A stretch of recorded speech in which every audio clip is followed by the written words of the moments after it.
Hi friends, ഇന്ന് ഒരു പുതിയ വീഡിയോ ആയിട്ടാണ് വന്നിരിക്കുന്നത്. ഇന്നത്തെ വീഡിയോ ഒരു സ്പെഷ്യലാണ് കേട്ടോ. കാരണം നമ്മുടെ മാമാടെ മോൻ്റെ എൻഗേജ്മെൻറ്റ് ആൻഡ് നിക്കാഹ് ഡേ ആയിരുന്നു. ഞങ്ങൾ രാവിലെ തന്നെ നമ്മുടെ ഫുൾ ഫാമിലി ഇതാണ്ട വണ്ടിയിൽ കയറിയിട്ടുണ്ട്. കരുനാഗപ്പള്ളിയിൽ നിന്നും കോട്ടയത്തോട്ടാണ് കേട്ടോ യാത്ര. അവിടെ ബ്രൈഡിൻ്റെ വീട് കോട്ടയത്താണ്. കോട്ടയം മണിമല റൂട്ടാണ്. കറക്റ്റ് എക്സാക്റ്റ് ലൊക്കേഷൻ എനിക്ക് അറിഞ്ഞുകൂടാ, ഞാൻ മറന്നുപോയി. അപ്പോൾ പിന്നെ നമ്മളിതാ പോവുകയാണ്. ഒരു 8 മണിയെങ്കിലും ആകുമ്പോൾ ഇറങ്ങണമെന്ന് വിചാരിച്ചു. പക്ഷേ 8:30 എല്ലാവരും വന്ന്. ഒരു 9 മണി കഴിഞ്ഞിട്ട് നമ്മളെല്ലാവരും വീട്ടിൽ നിന്നാണ്ട് യാത്ര പുറപ്പെട്ടപ്പം അങ്ങനെ കുട്ടിപ്പട്ടാളംസൊക്കെ പാട്ടൊക്കെ ഇട്ട് തുള്ളലൊക്കെ തുടങ്ങിയിട്ടുണ്ട്. എന്നാലും എപ്പോഴത്തേയും പോലെ അത്രയും ആക്റ്റീവ് അല്ലായിരുന്നു. കാരണം 6:30 കുഞ്ഞുങ്ങളെയൊക്കെ വിളിച്ച് ഉണർത്തിയതല്ലേ. അപ്പോൾ അതിൻ്റേതായ ഒരു മയക്കവും കാര്യങ്ങളൊക്കെ ഉണ്ടായിരുന്നു കേട്ടോ. എല്ലാവർക്കും ഉണ്ടായിരുന്നു. രാവിലെ തന്നെ പോകുന്നത്. പിന്നെ അന്തരീക്ഷവും ഇപ്പോൾ മഴക്കാലമാണല്ലോ, ഭയങ്കര മഴയുടെ ഒരു തണുപ്പും ആ ഒരു മഴയൊക്കെ ആയിട്ട് ഒരു വല്ലാത്തൊരു രാവിലത്തെ അത്രയും ഒരു യാത്രയ്ക്കൊരു സുഖം തോന്നിയില്ല കേട്ടോ. പിന്നെ നമ്മൾ കുറച്ച് ദിവസം കൊണ്ട് കാത്തിരിക്കുന്ന ഒരു ഡേ ആണ് കേട്ടോ ഇന്ന്. അവൻ്റെ എൻഗേജ്മെൻറ്റ് നിക്കാഹ് കൂടെ നടക്കുന്ന ഈ ഒരു ദിവസം. അങ്ങനെ നമ്മൾ നേരെ ഫുൾ ഫാമിലി കോട്ടയത്തോട്ട് വെച്ച് പിടിക്കുകയാണ് കേട്ടോ. ഒരു 11:30 ആയിട്ടോ അവിടെ എത്തിയപ്പോൾ. പിന്നെ ആണുങ്ങളെല്ലാം പള്ളിയിൽ നിക്കാഹിന് വേണ്ടി അങ്ങ് ഇറങ്ങും.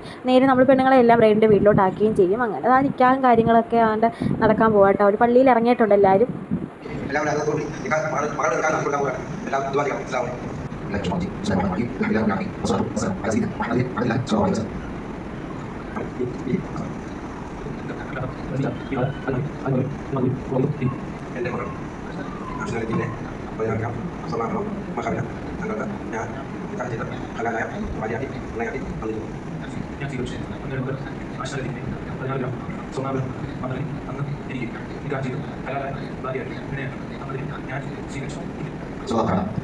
നിക്കാഹിൻ്റെ കാര്യങ്ങളൊക്കെ കഴിഞ്ഞ ഗ്രൂമ് താണ്ടെ വീട്ടിലെത്തിയിട്ടുണ്ട് കേട്ടോ. ബ്രൈഡിൻ്റെ വീട്ടിലെത്തിയിട്ടുണ്ട്. അങ്ങനെ പിന്നെ അവർ തമ്മിലുള്ള മെയിൻ കാര്യം എന്ന് വെച്ചാൽ നിക്കാഹായിരുന്നു. അങ്ങനെ അത് കഴിഞ്ഞ് അങ്ങനെ വീട്ടിൽ വന്ന് ഇനിയുള്ള ഫംഗ്ഷനൊക്കെ എന്ന് വെച്ചാൽ നമ്മൾ ഗ്രൂമിൻ്റെ വീട്ടിൽ നിന്ന് ഗോൾഡ് കൊണ്ടുവരും. എൻഗേജ്മെൻറ്റിന് വേണ്ടിയുള്ള ഗോൾഡൊക്കെ കൊണ്ടുവന്ന് അത് ഇടുകയൊക്കെയാണ് കേട്ടോ. പിന്നെ നിക്കാഹിൻ്റെ മെയിൻ തന്നെ മഹറും കൊടുക്കുന്നുണ്ട്.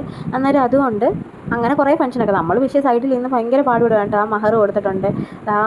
ഗ്രൂമിൻ്റെ ഉമ്മാണ് കേട്ടോ മഹർ വല്യമ്മയുടെ കയ്യിലോട്ട് കൊടുത്ത്. ഈ വല്യമ്മ നമ്മുടെ വീട്ടിലെ മെയിൻ ഒരാളാണ്. വല്യമ്മ ബ്രൈഡിന് ഇട്ട് കൊടുത്തിട്ടുണ്ട് കേട്ടോ. അങ്ങനെ ബാക്കിയുള്ള ചടങ്ങുകളൊക്കെ ഇനിയാണ്. ഗോൾഡൊക്കെ ഇട്ട് കൊടുക്കുകയാണ്. ഓരോ സിസ്റ്റർമാരാണ് കേട്ടോ ഇതെല്ലാം. അവൻ്റെ ഇതാണ്ട് മെയിൻ അവൻ്റെ പെങ്ങളാണ് ഇത്. അങ്ങനെ ബാക്കിയുള്ളതും പെങ്ങന്മാരാണ്. മൂത്താപ്പാടെയും കൊച്ചാപ്പാടെയൊക്കെ മക്കളാണ്. അങ്ങനെ ഓരോ ഗോൾഡ് വീതം ഇട്ട് കൊടുക്കുകയാണെങ്കിൽ ഒന്നും നമുക്ക് നല്ലതുപോലെ കാണാൻ പറ്റിയില്ല കേട്ടോ. കാരണം നമ്മുടെ മക്കൾ അവിടെ കിടന്ന് ഭയങ്കര കരച്ചിലും ഭയങ്കര നിർബന്ധമായിരുന്നു. എന്തുവാണെന്നറിയത്തില്ല, എവിടെയെങ്കിലും പോയി കഴിഞ്ഞാൽ അവന്മാർക്കുള്ളത് ഇപ്പോഴത്തേക്കാട്ടിലും ഒരു നിർബന്ധമായിരുന്നു. ഇത്രയും ഉറക്കമൊക്കെ ഇതായി വന്നതിൻ്റെ ആയിരിക്കാം, ഭയങ്കര നിർബന്ധമായിരുന്നു. അപ്പം തന്നെ വിശക്കാനും തുടങ്ങി കേട്ടോ. അതാണ്ട് ഓരോ ഹാമ്പേഴ്സൊക്കെ കൊടുക്കുവാണ്. അതാണ്ട് ഓരോ ഇതെല്ലാം ഗ്രൂമിൻ്റെ പെങ്ങന്മാരാണ് കേട്ടോ. അങ്ങനെ ആ ഫുഡ് കഴിക്കാൻ വന്ന് ബിരിയാണിയുടെ ഒന്നും വീഡിയോ എടുക്കാനൊത്തില്ല. കാരണം പറഞ്ഞല്ലോ, മക്കളുമാർ സമ്മതിച്ചില്ല. അങ്ങനെ നമ്മൾ ഫുഡ് കഴിച്ചിട്ട് ഇവിടെ വന്നിരിക്കുക കേട്ടോ. പോകാനായിട്ട് നിന്നപ്പോൾ ഭയങ്കര പെരുമഴ ഗൈസ്. കാരണം ഒരു പൊടി നമുക്ക് വെളിയിലോട്ട് ഇറങ്ങാൻ പറ്റില്ല. അങ്ങനെ കുറേ നേരം പിന്നെ അവിടെ നിന്ന്.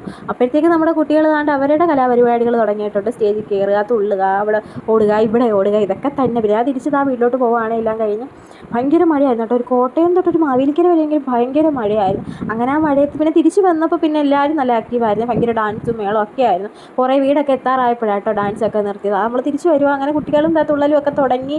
ആ മഴയുണ്ട് കേട്ടോ. മാവേലിക്കരയൊക്കെ ആയപ്പോൾ ഞാൻ പറഞ്ഞ പോലെ മഴയൊക്കെ മാറിയത്. അപ്പോൾ പിന്നെ ഇത്രയൊക്കെ തന്നെ ഉള്ളൂ ഗൈസ് വീഡിയോ. നമ്മുടെ വീഡിയോ ആദ്യമായിട്ട് കാണുന്നവരൊന്ന് സബ്സ്ക്രൈബ് ചെയ്ത് സപ്പോർട്ട് ചെയ്യുക. എല്ലാവരും ലൈക്ക് ചെയ്യുക, ഷെയർ ചെയ്യുക. Okay, by.